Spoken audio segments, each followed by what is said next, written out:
Suspect killed after multiple stabbings in London, England. Humber basketball star signs with a team in France. We have your guide on the top things to do in Toronto for the holidays. Humber News starts now. Hello, I'm Paige McGowan, coming to you from our newsroom at Humber's North Campus. It's Friday, November 29th. Here's what's making news this hour. We begin today with breaking news. Several people were stabbed on the London Bridge in England this afternoon. The suspected terrorist was wearing a fake suicide vest before he began randomly stabbing people on the bridge. And a warning, some viewers may find this video upsetting. Police have locked down several parts of central London in response to the attack, which is believed to be terror-related. Video from the bridge shows a group of up to 10 pedestrians tackling a person, with one pedestrian wearing a suit and tie grabbing a large knife. The civilians are told to get back as armed officers aim their weapons at the suspect, who was shot at point-blank range. No one has taken responsibility for the incident as of yet. Two South Korean K-pop stars have been jailed after sharing videos of sexual assault. Famous K-pop star Jung Jun-young has been sentenced to 6 years for rape after sharing videos of group sexual assault on an immobile woman. Choi Jong-hoon, a former member of K-pop group FT Island, involved in the video assaults, has also been sentenced to 5 years in prison. The singers were arrested in March after group chat videos and conversations about raping and drugging women surfaced. Jung admitted to distributing the video while claiming that he had the woman's consent prior to filming. Choi said he would have also obtained consent, although he has no memory of doing the act. Jung later apologized to the victim of the videos as he admitted to the charges against him. 8 other people were a part of the group chat, and the Seoul Metropolitan Police and courts continue the investigation. Both singers will have to complete 80 hours of a sexual violence program. The strikes aren't coming to a halt anytime soon as the worldwide climate crisis worsens. Hundreds of thousands are taking to the streets today ahead of the United Nations Climate Conference. In Spain, activists were holding signs and chaining themselves to shop windows, but were later removed and arrested by police. In France, people are blocking Black Friday shoppers from getting into their favorite stores. And in Australia, protesters are accusing the government of inadequate action addressing the bushfire crisis. Over 5 million people in Sydney are struggling with hazardous air, as over 150 fires are still ablaze countrywide.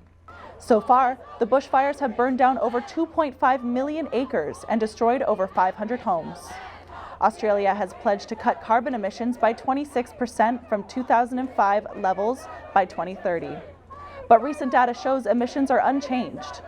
The event was due to take place in Chile in December, but was moved due to civil unrest in the country. U.S. President Donald Trump is receiving more love than usual today as Hong Kong protesters take to the streets to thank him. Hong Kong protesters wave American flags almost patriotically in the city center while the face of Donald Trump is plastered on most posters. Protesters have dubbed this specific rally as the Thanksgiving Rally, in response to President Trump signing a human rights bill that backs them. The bill would allow Washington to impose sanctions or even suspend Hong Kong's trading over rights violations. This law is another victory for protesters as pro-democracy candidates won by a landslide victory in the district council elections. China's foreign ministry rebuked the bill, stating that the U.S. was disregarding the facts and supporting violent criminals. So we especially want to thank the United States citizens and also the President Donald Trump for supporting Hong Kong and be on our side. China and the U.S.'s disagreement over Hong Kong could affect trade negotiations in the near future. Hot deals and even hotter steals. Black Friday kicks off today, signaling the start of the holidays. Customers made it out early to grab the best priced items that may not be marked down again until Boxing Day. Humber reporter Lucy Lau went to Best Buy to find out what people were saving on. Canadians may have their own Thanksgiving, but there's another American tradition that we've happily adopted from our friends south of the border, Black Friday. The occasion, which happens after Thanksgiving in the U.S. and sees retailers offering deep discounts on goods, has increasingly come to be recognized around the world, causing major lineups and crowds of eager shoppers at stores. A recent survey by the Retail Council of Canada suggests Black Friday has even overtaken Boxing Day in the country, with 43% of Canadians saying they plan to shop today, as opposed to 34% on Boxing Day. Here in the GTA, crowds were decidedly calmer at an Etobicoke Best Buy, though many locals still made sure to get in on the discount action. Saw that this was $200 off, so thought I'd just get my Christmas shopping done.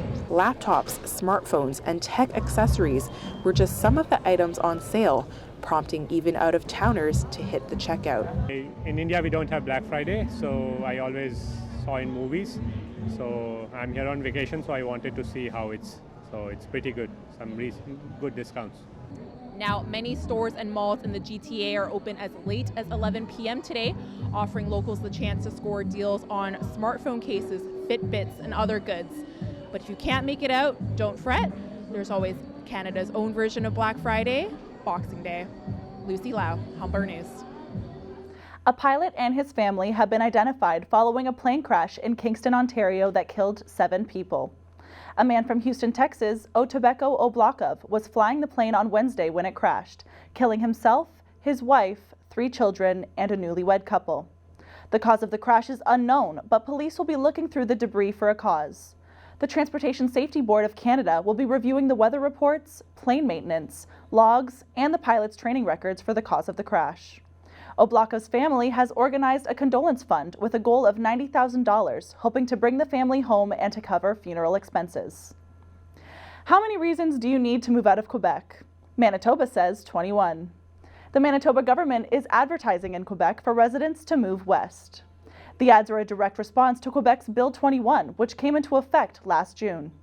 Bill 21 bans some public sector employees in positions of authority from wearing religious symbols. This is just the latest criticism of the legislation from Manitoba Premier Brian Pallister, who has raised that issue at meetings with his fellow premiers. Premier François Legault has defended the legislation as a legitimate way to ensure secularism in the public sector. The BC government is considering ticketing people for racist behavior. New Democrat MLA Ravi Kahlon has sent a letter to formally request that the province crack down on racist and hateful behavior. Several communities expressed concern to Kahlon that new hate groups are establishing themselves in BC. The Minister of Public Safety says his office has received the letter and will start working on potential solutions. Just last week, the BC government announced a redesign of programs used to fight racism and intolerance, titled Resilience BC. The government will spend $54,000 annually to prevent racist incidents, offering funding to communities and encourage multiculturalism groups. There is no timeline on when some of these issues could be addressed.